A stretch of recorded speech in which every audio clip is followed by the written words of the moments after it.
Hello my friends, video number 3, Danny here in the short series of 3 videos. So video number 3 and last, where I'm going to talk about VA loan assumptions, and I'm going to clarify the distinction between things I talked about maybe in video number 1 is about the subject 2 and what is a VA loan assumption. Very important, illustrate what are the challenges. There are always challenges that come with the VA loan assumption. So let's talk about the VA loan assumption. I'll first say I am, as we speak, under contract for a property in the Tennessee area for which is a VA loan assumption with a seller leaseback for 9 months, right? Leaseback I talked about on video number 2. Let's focus on the VA loan assumption. What is a VA loan? VA loan assumption. Let's start with a VA veteran, right? US veteran, someone who served in the armed forces, and they are able to get mortgages with different rates, different terms that are only dedicated to VA as part of appreciation for their service, right? So it's called a VA loan. A VA loan can only be taken out by a VA, right? If you're not a VA, I'm not a VA, those loans are not available to us to get in the first place. However, if a VA wants to sell their house and have someone else take over their mortgage, right? Assume the loan, that's why it's called assume the loan. This is definitely doable and legal and allowed, right? So if you are a homeowner and you want to take, primary residence and take over the mortgage of a VA, allowed. If you are an investor and you want to take over the VA and use this house as a rental, allowed. I'm doing it as we speak. Right? So that is something that can be done. What does it mean? It means that in the sense of the process, I have to apply, which I'm in the process, with the VA loan lender of the specific mortgage. So every VA loan, VA mortgage, as a lender who initiated that mortgage, it could be Bank of America, it could be some other lender. That lender needs to now qualify me as a borrower similarly to how I am being qualified to buy a rental property with any of the lenders that we work. Not a different process, actually almost identical, right? Almost identical. So that means as we speak, I am being analyzed, processed, evaluated by that lender, the VA loan lender. And if everything works fine and they approve me as a borrower, I am allowed to buy that property, keeping the current mortgage in place and the current terms, whatever the rate is, 3.25, how many years left on the mortgage, etc.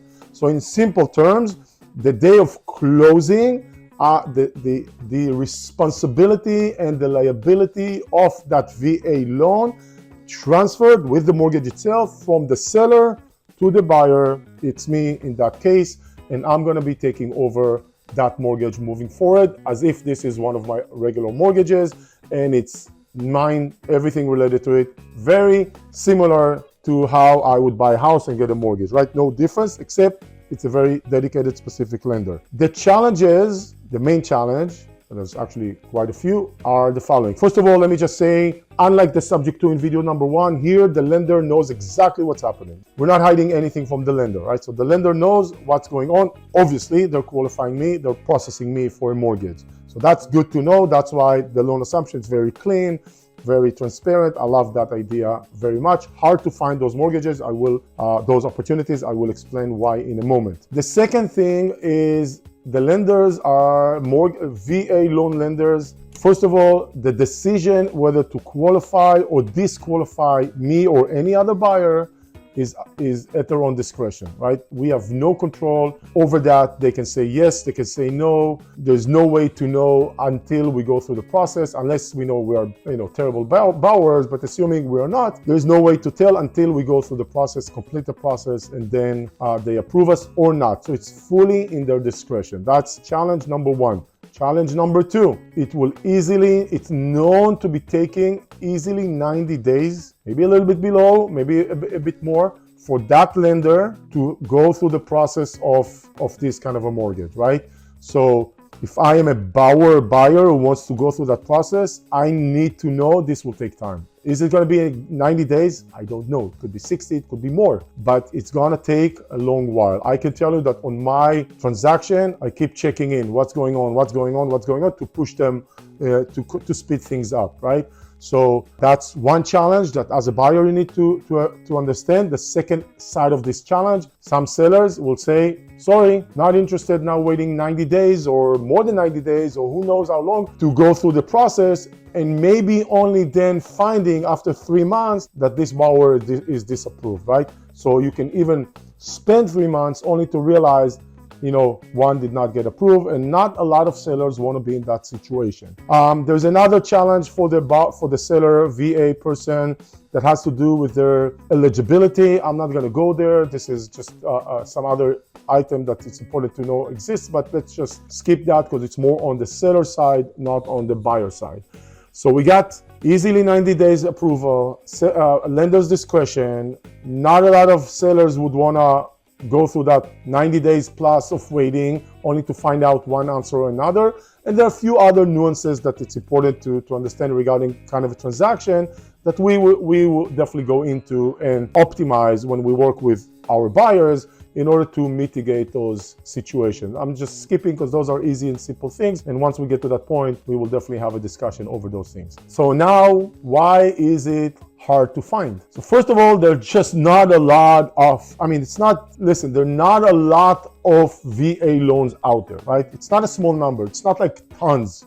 So to begin with, we're starting with a smaller pool. The second thing is we need to come in with the amount of money that we need is what I call the gap.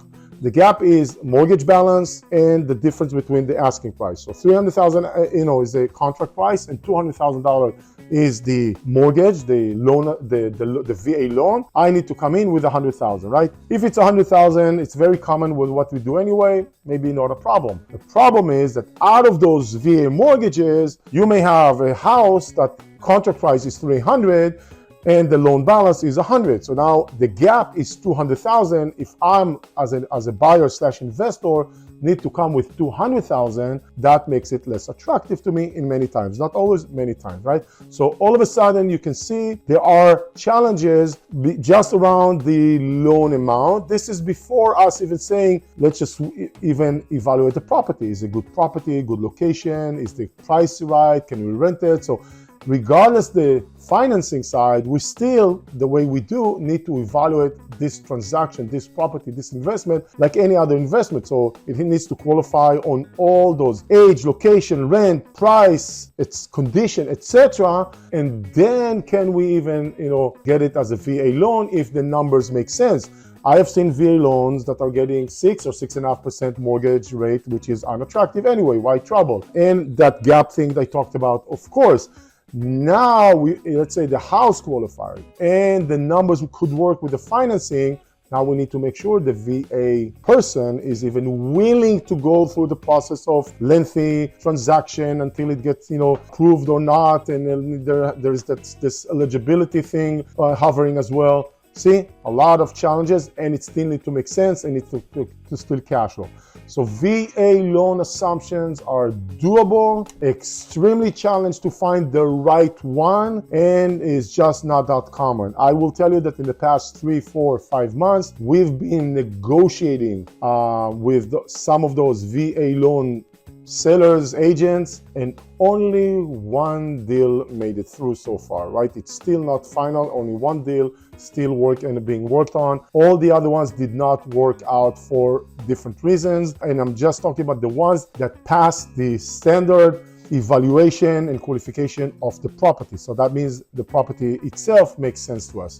Let me give you an example. We found a house that we really like in a really good part of Atlanta, Georgia. It's a VA loan and can be assumed. The seller is willing to go through the process of assumption, right? Willing to go through the process of assumption. However, that gap is very high. It's about $150,000, and that kind of kills the deal for us. Not that we can't bring $150,000, but it just means more money required. And then there's obviously beyond the $150,000.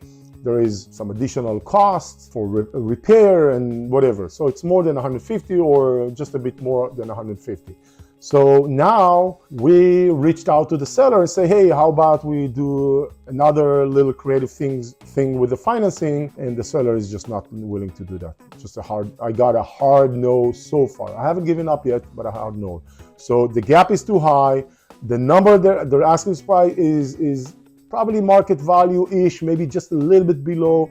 So that's the challenge. The cash flow is getting tight. You know what? If we can make it work with the creative financing, the VA loan assumption and something else, then we are right now, we've moved on. They are well aware of that, although we keep touching base with them and see if anything changed. So you see, great house, excellent location. You know what? The price could work. It's a little bit on the, more than what we think we should pay for it, but let's just say it's not far out. It's maybe 10,000, maybe 15,000 more than we would like to buy it for. But if we can make all the financing side work, that will help eat that gap. But a seller that's been on the market for a long time and just not willing to budge on anything, they're very stuck with the price and financing terms. So here's a deal that so far we are unable to do that, and hopefully that will change.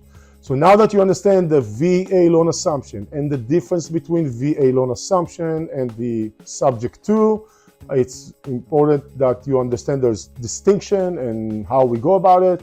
And when you and I speak about those kind of transactions, we have a better understanding how to navigate those deals. Should you be interested in doing a deal like this one, right? Should you be interested? So thank you very much for taking the time. I'm looking forward to speaking to you about deals like this. I'm looking forward to hearing questions from you. Don't forget to subscribe. Make sure you watch all the other two videos in the series, and I'm sure we will talk more very, very soon. Thank you very much for watching, for sticking. Have a terrific rest of your day. I hope you enjoy this 3-part series. Bye-bye.